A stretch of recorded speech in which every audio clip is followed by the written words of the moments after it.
Welcome, survivors! This is Eerie Knight of the Pseudo Posse, and today I'm going to highlight the latest developments from the first dev stream on 7 Days to Die Alpha 21. This update is the biggest build, adding the most content and improved performance than any previous update to date. I watched the entire dev stream, so you don't have to. So without further ado, let's dive into the exciting changes. First off, I think the one thing you probably all want to know is, when the hell is Alpha 21 coming out? Well, good news everyone! They are optimistic it can come out early May. That doesn't mean May 1st, however.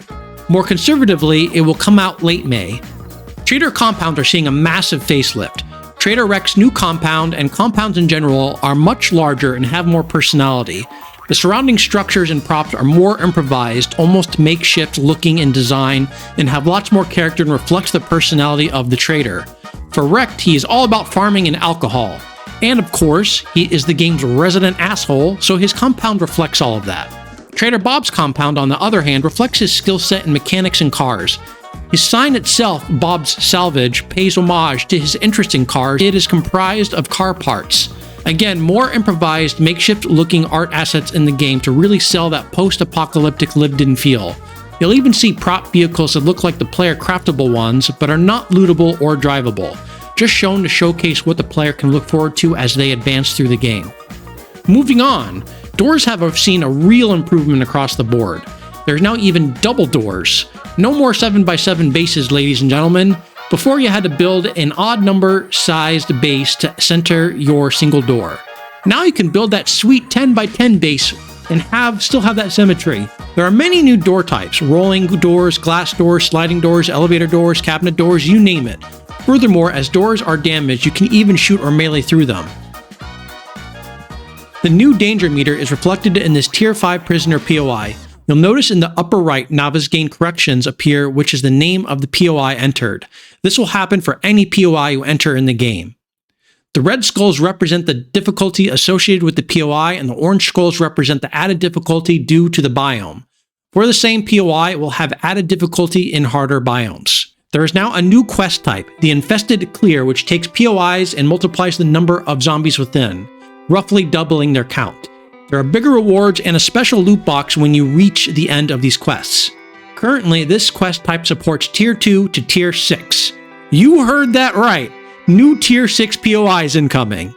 When taking on these quests, it essentially increases the tier by 1. So a Tier 3 Infested Clear is essentially a Tier 4, a Tier 5 is essentially a Tier 6, so on and so forth. Skill magazines unlock better recipes as you read them, prevalent in all sorts of loot. Need to read quite a few of them to reach the maximum skill level. These will dictate your crafting skill. More tools digest you read, for example, you'll progress through stone tools, iron, steel, and mechanical tools. In the old system, once you got the ability to craft iron or steel, you'd never craft a level 1 iron or steel tool. Now, once you unlock a new tier, you'll need to progress to craft from 1 to 5. If you don't have enough ingredients to craft the highest tier weapon you can possibly make, you can choose to craft a lower tiered weapon or tool. There is now a new recipe tracking system so you can see what materials you need to collect to craft that particular item. Big news, everyone! Console update! Alpha 21, running on a PS5! Amazing, right?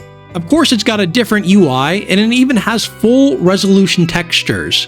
It will have every feature the PC version has, hopefully even full cross-platform play.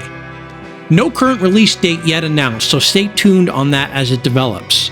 Random world generation generates 4 to 5 times faster, looks better, paths lead to better wilderness country POIs, looks more seamless, and the roads have smoother gradients. Ordering has been added, so less duplication in the POIs you'll see. Random, but more deterministic random. More flavor on the road, more dynamic gameplay. These zombies here are attached to the prop, not a POI, and can spawn anywhere on the road. Car wrecks can even have burnt zombies. There's more dynamic storytelling through the environment. Another example of this emergent storytelling is the checkpoint here, which is not a part of a POI and has a chance to spawn anywhere on the road. So you're all familiar with Loot Stage and Game Stage, but now there is Traderstage. Loot is a bit better than what you'd find given your loot stage, so you won't find anything super OP early game or complete junk. Again, deterministic random, no more auto shoddy or gyrocopter early game.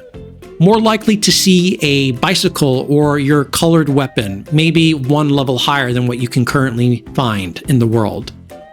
Better barter now improves Traderstage, no more secret stash. Traders will offer 5 rewards to choose from when doing a quest now.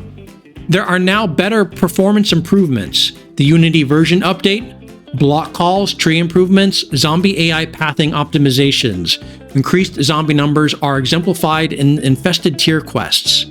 Better net traffic, so combat smoother in multiplayer, and it prioritizes zombies closer to you, so less delay when fighting those zombies up close. Perking has seen a great overhaul. Crafting magazines no longer need perks for crafting level. Bye-bye, Sex Rex. Each weapon tool will decrease stamina. Miner 69er, for example, will decrease stamina for tools. Pummel Pete will decrease stamina for clubs. Perks under agility that would allow you to swing faster, now each perk will have their own. Agilities is now called Whirlwind. Strength now has Big and Fast. 3 ranks for each of these.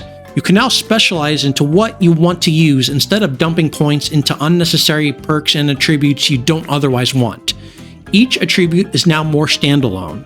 There's now more importance with water survival, no more jars. They added the Dew Collector.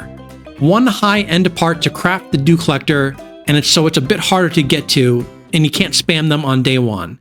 The Dew Collector has the capability to generate roughly 3 waters per day.